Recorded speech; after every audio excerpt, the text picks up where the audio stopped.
Hello everyone, आज हम लोग जियोग्राफी का चैप्टर फर्स्ट कर रहे होंगे क्लास 6 का।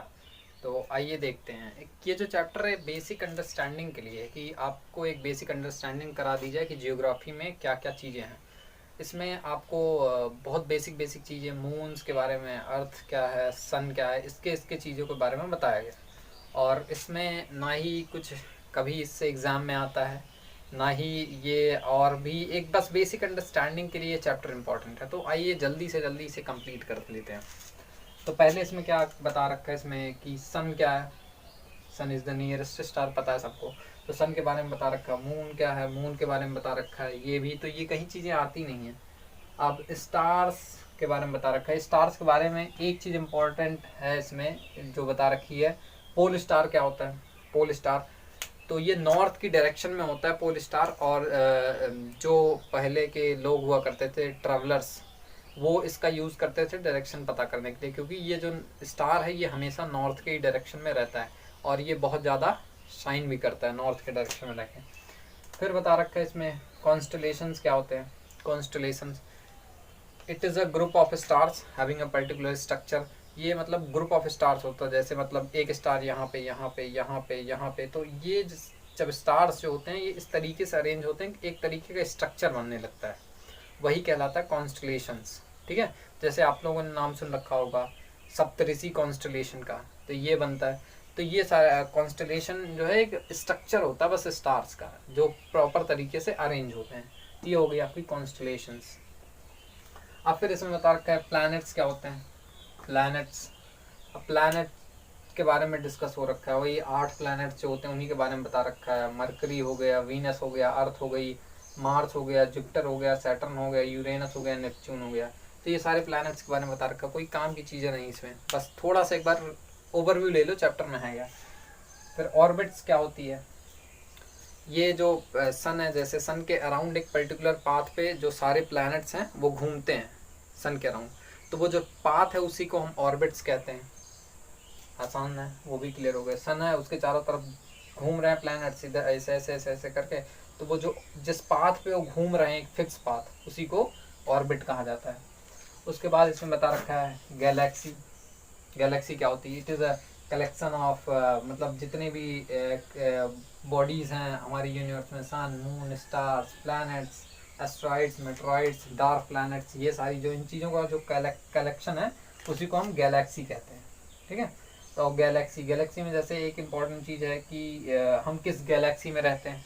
तो हम किस गैलेक्सी में रहते हैं, मिल्की वे गैलेक्सी में रहते हैं। ये चीज़ें याद कर लेना, कभी कभी पूछ लेता है, रेयर है, कभी पूछ लिया तो पूछ लिया कि हम कहाँ रहते हैं, मिल्की वे गैलेक्सी में। ये मिल्की वे गैलेक्सी। और इसमें गैलेक्सी में फिर बहुत ज़्यादा डिटेल में नहीं गए हैं। क्लास 11 में काफ़ी चीज़ें डिटेल में है कि किस तरीके से गैलेक्सी बनी, एस्टेरॉइड्स बने, मेट्रॉइड्स बने, सारी चीज़ें होती हैं। एस्टेरॉइड्स क्या होते हैं। एस्टेरॉइड्स ये कैलेस्ट्रल बॉडीज़ होती हैं जो कि मार्स और जुपिटर के बीच में पाई जाती हैं। जैसे आपका मार्स हो गया ये, फिर ये आपका हो गया जुपिटर। इनके जो बीच में जगह है, जो इनके बीच में गैप है, उसके बीच में ये पाए जाते हैं। और ये बड़े बड़े पत्थर जैसे होते हैं, तो ये होते हैं। पर ये इन्हें प्लैनेट्स नहीं कहा जा सकता, क्योंकि ये इनके अंदर काफ़ी चीज़ें ये खुद की एक्सिस पर नहीं रोटेट करते। और भी बहुत सारी हैं, कुछ कुछ करते भी हैं। तो ये एस्टेरॉइड्स जो होती हैं मार्स और जुपिटर के बीच में पाई जाती हैं। एक बेल्ट होता है ये एकदम बड़े बड़े पत्थरों का, ये होती हैं एस्टेरॉइड्स। और मेट्रॉइड्स क्या होती हैं। आप लोगों ने देखा होगा रात को कभी कभी एक तारा, जिसे टूटना कहते हैं लोग, एक बड़ी सी चीज़ कोई आई, 1-2 सेकंड के लिए जली, उसके बाद बुझ गई आसमान में। तो ये मेटेराइट्स होते हैं। ये जो बड़े बड़े पत्थर होते हैं, जब अर्थ की ग्रेविटेशनल फोर्स की वजह से ये अट्रैक्ट हो जाते हैं अर्थ की तरफ, और जब एटमॉस्फेयर में एंटर करते हैं अर्थ की, तो फ्रिक्शन की वजह से ये जलने लगते हैं। तो जलने लगते हैं जब, तो इन्हीं को हम कहते हैं कि तारा टूट रहा है, ये सारी चीज़ें। तो मेटेराइट्स क्या होती हैं, ये बड़े बड़े पार्ट्स होते हैं, जैसे स्टोन्स के पार्ट्स या और दूसरी चीज़ों के पार्ट्स होते हैं, जो कि अर्थ के एटमॉस्फेयर में इंटर करने के बाद जलने लगते हैं, उन्हें मेटेराइट्स कहते हैं। तो ये हो गई। फिर उसमें बाद एक इसमें टर्म्स बता रखे हैं, 3 टर्म्स क्या होते हैं। जियोलॉजी क्या होती है, जियोमेट्री क्या होती है, जियोइड क्या होता है। 3 टर्म्स बता रखे हैं। तो जो जियोलॉजी होती है, स्टडी ऑफ अर्थ जो है, इसी को हम कहते हैं जियोलॉजी। क्या? Study of earth is called geology. ये हो गई। जियोमेट्री, मेजरमेंट ऑफ अर्थ, अर्थ की जो मेजरमेंट कर लो, जैसे कोई माउंट एवरेस्ट है, उसकी हाइट कितनी है, कंचनजंगा माउंटेन है तो उसकी हाइट कितनी है, और कहाँ पे कितना ज़्यादा डेंसिटी है, ये है वो है, ये सारी जो चीज़ें मेजर की जाती हैं, तो ये जियोमेट्री कहलाती है। अब जियोइड क्या होता है? जियोइड जो अर्थ के शेप का हो उसे हम जियोइड कहते हैं। जो अर्थ के शेप का हो उसे हम जियोइड कहते हैं। तो जियोइड मतलब क्या होता है कि ये जो अर्थ हमारी वो एकदम स्फेरिकल नहीं है, इसका जो शेप है वो स्फेरिकल नहीं, पोल्स पे ये थोड़ी सी इसका जो शेप है वो स्फीयर से अलग है। तो जियोइड मतलब क्या होता है? जो resembling the shape of earth, जो अर्थ की शेप से मिलता हो उसे हम कहते हैं जियोइड। तो इतनी चीज़ें हो गई इसमें जो इम्पोर्टेंट नहीं है, नहीं पूछी जाती कहीं पे, लेकिन फिर भी एक बेसिक अंडरस्टैंडिंग के लिए इम्पोर्टेंट है। फिर जो हो सकता है कि 1-2% चांस है वो पूछ सकता है, वो ये चीज़ें हैं, ये नीचे जो रखी मैंने। तो इसमें यह है कि ऑर्बिट अराउंड सन, इसमें कौन सा प्लैनेट है जो सबसे पहले ऑर्बिट कंप्लीट करता है अराउंड सन, कौन उसके बाद करता है। ये कभी कभी पूछ सकता है कि 4 प्लैनेट्स के नाम दे दिए, तो इसमें बताओ सबसे पहले कौन करेगा, फिर कौन ऑर्बिट करेगा सन के अराउंड, फिर कौन करेगा। तो ऑर्बिट मतलब वही कि जो सन के कौन जल्दी अपना जो ऑर्बिट है, ऑर्बिट मतलब एक रिवोल्यूशन जो है सन के अराउंड, वो कौन प्लैनेट जल्दी कंप्लीट करेगा। मतलब यहाँ से शुरू हुआ ये, यहाँ से आके यहाँ खत्म होगा, कौन जल्दी से इसे कंप्लीट कर लेगा एक अपनी साइकिल को, उसी को कहा जाता है ऑर्बिट अराउंड सन। तो इसमें याद ही नहीं कुछ करना है, जिस तरीके से प्लैनेट्स हैं, जैसे मरकरी है सबसे पहले, तो वो सबसे पहले अर्थ सन का चक्कर लगा लेता है, फिर वीनस है, वीनस उसके बाद सन का चक्कर लगा लेता है, फिर अर्थ है, अर्थ चक्कर लगा लेती है, फिर मार्स, फिर जुपिटर, फिर सैटर्न, फिर यूरेनस, फिर नेपच्यून। और ये डिक्रीजिंग ऑर्डर में है, सबसे पहले मार्स कंप्लीट करेगा, फिर वीनस, फिर अर्थ कंप्लीट करेगी, फिर मार्स, फिर जुपिटर कंप्लीट करेगा, फिर सैटर्न, फिर यूरेनस, फिर नेपच्यून। और उसके बाद ये 3 प्लैनेट्स होते हैं जिनके पास रिंग होती हैं, ये भी याद कर लीजिएगा आप। ये जो आपका जुपिटर, सैटर्न और यूरेनस, ये जो 3 प्लैनेट्स हैं इनके पास रिंग्स होती हैं। जो प्लैनेट है उसके चारों तरफ एक रिंग होती है, ये जुपिटर, सैटर्न, यूरेनस। एक इम्पॉर्टेंट फैक्ट ये भी है, कभी कभी पूछ लेता है which planet among it is have ring, जो भी है इसमें कौन सा प्लैनेट है जिसके पास रिंग है, तो जुपिटर, सैटर्न और यूरेनस, इनके पास रिंग्स होती हैं बस।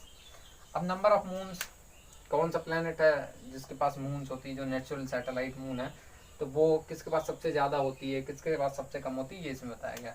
तो जो जुपिटर है वो सब उसके पास सबसे ज़्यादा, सैटर्न जुपिटर के पास बराबर होती है, इसमें बता रखा है बुक में, एनसीईआरटी में क्लास 6। लेकिन कहीं कहीं पे ये भी लिखा है कि जो जुपिटर है उसके पास ज़्यादा मून्स है सैटर्न के कंपैरिजन में। तो आपका जुपिटर हो गया सबसे ज़्यादा मून्स, फिर आपके पास सैटर्न है उसके पास मून्स हैं, फिर यूरेनस है, फिर नेपच्यून है, फिर जो है आपका मार्स है, मार्स के पास 2 मून्स होते हैं, अर्थ जो है इसके पास 1 मून्स होते हैं, वीनस और मरकरी जो है इसके पास 1 भी मून्स नहीं होते हैं, इन दोनों के पास। तो ये हो गया मून्स की कहानी। अब हो गए आपके पास स्पिन ऑन एक्सिस, अपनी जो है ये प्लैनेट है इस तरीके से प्लैनेट घूम रहा है अपनी एक्सिस पे, जिसकी वजह से दिन और रात होते हैं, ऐसे प्लैनेट इस तरीके से अपनी एक्सिस पे घूम रहा है। तो वो कौन प्लैनेट सबसे पहले कंप्लीट करता है, कौन प्लैनेट सबसे बाद में कंप्लीट करता है, ये इसमें बता रखा है। तो सबसे पहले कौन कंप्लीट करता है? जुपिटर कंप्लीट करता है। जुपिटर सबसे बड़ा प्लैनेट है साइज में, लेकिन फिर भी वो सबसे पहले कंप्लीट करता है, खूब तेज़ी से घूमता है, यहाँ पे दिन रात बहुत जल्दी होते होंगे। फिर आपका सैटर्न है, फिर नेपच्यून है, फिर यूरेनस है, फिर अर्थ है, फिर मार्स है। अर्थ और मार्स पे तो दिन बराबर ही होते हैं। फिर मरकरी है, फिर वीनस है। मरकरी और वीनस भी जो है एक टाइम मतलब बराबर, इनके जो दिन होते हैं और रात होते हैं मरकरी और वीनस पे बराबर होते हैं। बस यही इतना ही है इस चैप्टर में। एक इम्पॉर्टेंट चीज़ इसमें और बता रखी, ट्विन प्लैनेट क्या होता है। Twin planet, twin planet which is the twin planet of earth. तो अर्थ का जो ट्विन प्लैनेट होता है वो होता है आपका Venus. Venus is called twin planet of earth.